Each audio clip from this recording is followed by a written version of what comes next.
European free trade అసోసియేషన్తో టెపా దిశగా trade and economic partnership agreement దిశగా నిన్న భారత్ క్యాబినెట్ సైన్ కూడా చేసేసింది.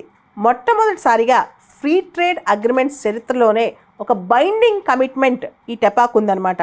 భారత్కి ఈఎఫ్టీఏకి మధ్యన ట్రేడ్ అండ్ ఎకనమిక్ పార్ట్నర్షిప్ అగ్రిమెంట్కి ఒక బైండింగ్ కమిట్మెంట్ ఉంది. అదేంటో తెలుసా? $100 billion investment and 1 million direct jobs in the next 15 years. వచ్చే 15 సంవత్సరాల్లో $100 billion ఇన్వెస్ట్మెంటు, తర్వాత 10 లక్షల ప్రత్యక్ష ఉద్యోగాలు ఈ టెపా ద్వారా భారతదేశానికి రాబోతున్నాయి. దీని ద్వారా మేక్ ఇన్ ఇండియా బూస్ట్ అవుద్ది. యూత్కి, టాలెంటెడ్ వర్క్ఫోర్స్కి, డెమోగ్రఫిక్ డివిడెండ్కి మనం అంతా చక్కగా ఉద్యోగాలు కల్పించగలం.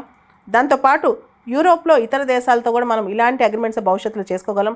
ఆల్రెడీ ఇండియాకి యూరోపియన్ యూనియన్కి మధ్య bilateral trade and investment agreement BTIA మీద చర్చలు జరుగుతున్నాయి.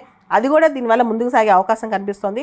దాంతోపాటు ఇండియన్ ఎక్స్పోర్టర్స్కి యూరోపియన్ మార్కెట్కి మంచి యాక్సెస్ దొరుకుతుంది అనమాట. భారతదేశం నుంచి ఎవరైతే ఎక్స్పోర్ట్స్ చేస్తుంటారో, ఎగుమతులు చేస్తుంటారో వాళ్ళందరికీ కూడా యూరోపియన్ మార్కెట్స్లో మంచి చోటు దొరుకుతుంది.